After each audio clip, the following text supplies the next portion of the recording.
Hey guys, how's it going? Back at you again with another movie review, and today we are going to be talking about 28 Years Later, directed by Danny Boyle, starring Jodie Comer, Aaron Taylor Johnson, Jack O'Connell, Alfie Williams, and Ralph Fiennes. And this takes place, of course, 28 years later after the first film, 28 days later in the series, which was originally kickstarted by Danny Boyle and writer Alex Garland.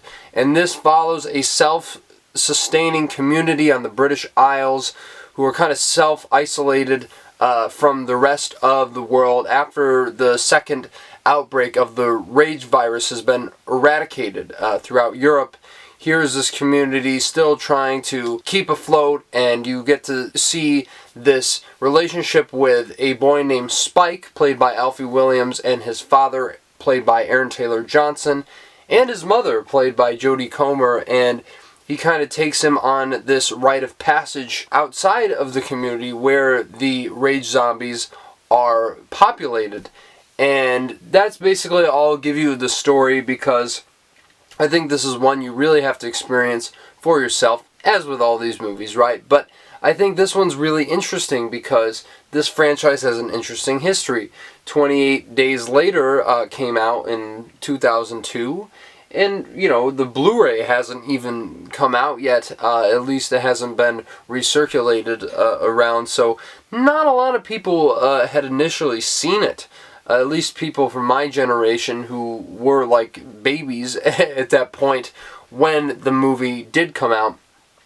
And so I like that one quite enough. I think Boyle's direction really elevates it to greater heights. I think that there's a lot to appreciate about that first film, the ideas, the themes, some of the performances, but I do think it doesn't go quite deep enough as I would have liked it to, and I think it falls in the trappings of the zombie subgenre of horror.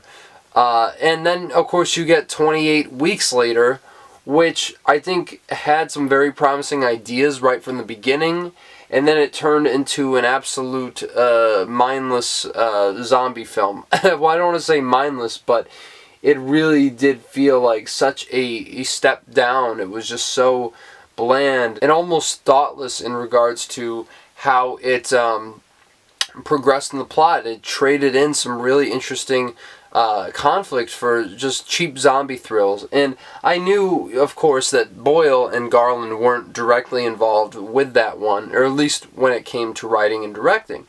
So the fact that they both came back in their respective positions that they were in the first film was very, very promising to me. And I had a feeling just from the trailers, which the first trailer might be one of the greatest trailers of all time. I mean, my goodness, mind-blowing, so haunting, so disturbing, so effective, so riveting. And I was hoping that the movie would come close to living up to the promise of the trailer. And I'm very glad to say that it does. If you already saw my out-of-theater reaction, you know that this is my favorite of the 28 series. However you want to define it, 28 Days Later, what have you. This is the best one. And I think a lot of the reason for that being is that Boyle is able to kind of break away from a lot of the trappings that come with this genre, and he's able to flesh it out and tell a very character-driven story, which I feel like you have some good characters in the first one, but it's more about the world and the ideas that he's trying to tackle, as opposed to this one where there are a lot of weighty and lofty and very, very interesting ideas, like even more so than any of these other films, but the character work is exceptional. And I think a lot of that has to be chalked up to the performances by some of these actors here. I think Alfie Williams as the lead is a very, very promising young actor who is a real standout in this. I absolutely loved the emotional range that he brought to the table and to make you buy in to this protagonist of Spike. And I think he is absolutely exceptional. I think that he should be getting more roles in the future. I think this kid really has the stuff, and I'm excited to see what they do with him going forward. And then you have Jodie Comer, who's quickly becoming one of my favorite actresses working today. I mean, between The Last Duel, which I think she should have been nominated for Best Actress at the Oscars, and The Bike Riders from last year, I think just every single role she is 100% bringing her A game every time, and that is no exception here. I think her character is really key to understanding a lot of the main themes of this film, and of course the chemistry and relationship she shares with Alfie Williams. The Spike in this is also key to understanding this movie and really is the central core and heart of the film. And then Aaron Taylor Johnson as his father, I think, puts in some really great work here. I think his dynamic is also very key to understanding the story and this familial dynamic. And I really was, I don't know if I was surprised to see where his character goes, because everything is so well set up just in the background. Great writing from Garland, great direction from Boyle, once again coming into unison to really craft such a moving family drama, which I really wasn't expecting as much, considering what the other films had. I think 28 Weeks Later could have been that, but they absolutely wet the bed with it. But this one, they really just dive in all the way, and how this affects Spike and, you know, his coming of age story. It's really, really beautiful and really, really compelling more than anything. And also, I have to shout out a couple more performances from the cast. In particular, Edvin Riding, who's like this Swedish NATO soldier who shows up halfway through the movie, and he is absolutely hysterical whenever he's on screen. He steals every single scene he is in, and I really, really want to see more from him. And then, of course, Ralph Fiennes, who obviously, like, once he shows up, that's the best part of the movie. And I don't know, does he give the best performance in this? It's tough to say, but Ralph Fiennes is always firing on all cylinders. One of the best actors in the industry, period. And I think his character is also very integral to a lot of the interesting ideas that this movie kind of breaks open and explores. And I really, really love what they did with the zombies in this as well, and did a lot of things that I would not have expected them to do or explore. But everything makes so much sense, and it really is quite compelling. I think things that we've never seen in zombie movies before, maybe someone thought about ideas adjacent to this, or kind of scratched the surface, but this one really, really does so many interesting things and plays with the genre in so many ways. And I gotta say too, speaking of genre thrills, this is not a movie that is non-stop zombie action. It's not like that at all. It's a very contemplative and cerebral approach to what an apocalypse would do to, you know, this community and the people who experience going through what happened. And it also becomes a meditation on the cycle of life and the beauty that lies within, you know, death and all these things. It's just, I could not believe how riveted I was by a lot of the just intimate conversations that took place across this entire film. And I was sucked in 100% of the way. Seriously, I mean, it is quite an achievement what they pull off in this film. And I also have to say, when we are talking about the zombie thrills, they are fantastic. I think the best also in the entire series for the most part.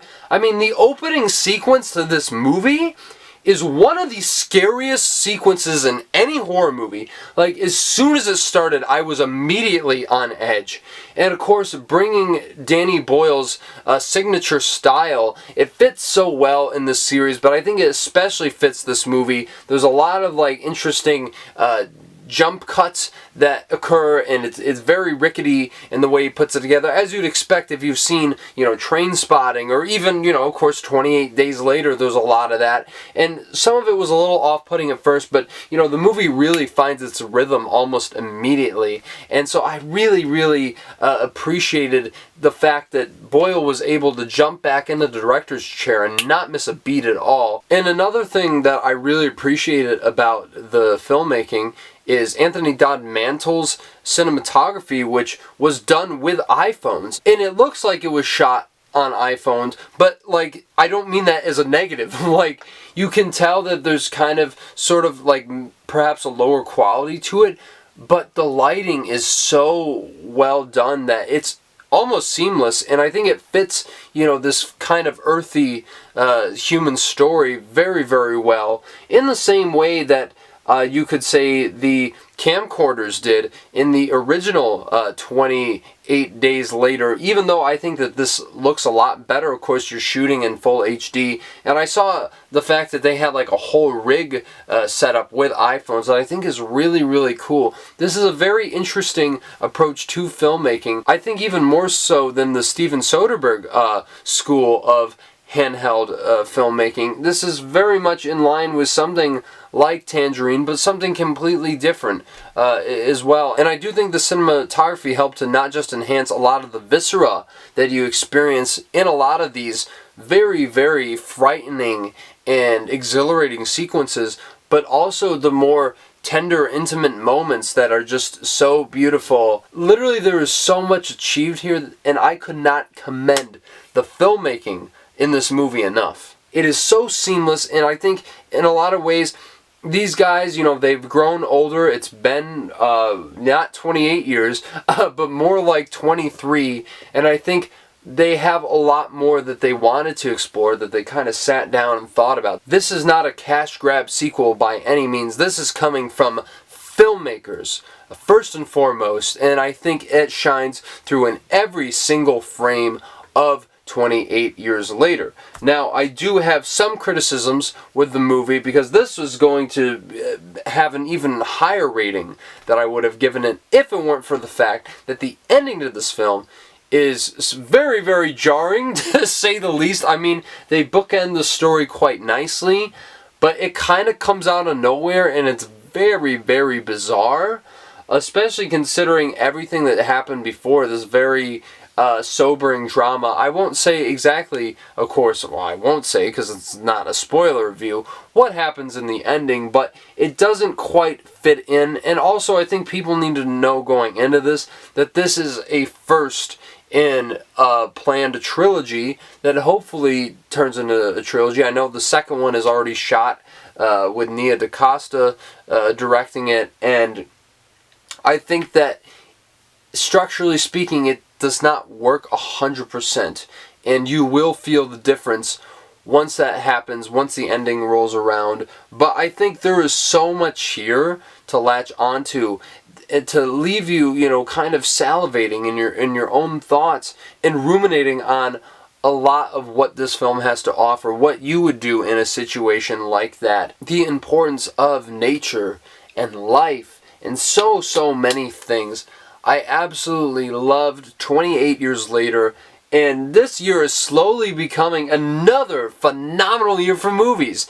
The fact that this and Elio came out in the same weekend, and I watched these movies back to back on Thursday, it really blew my mind that not only did this not disappoint at all, but it kind of exceeded a lot of what I was expecting.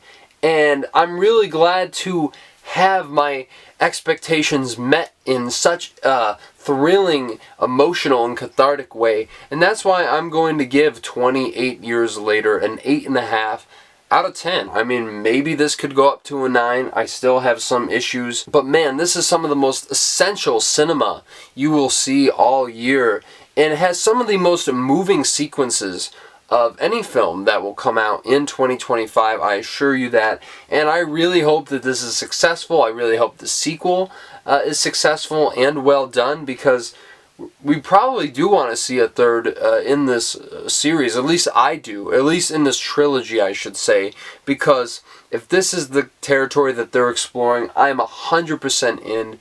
And I can't wait to see what Danny Boyle, Alex Garland, and the gang cook up for us next time. So yeah, you guys let me know what you thought about 28 Years Later down in the comments below. Is it your favorite in the series as well, or do you like the first one more? I think those are the only two options.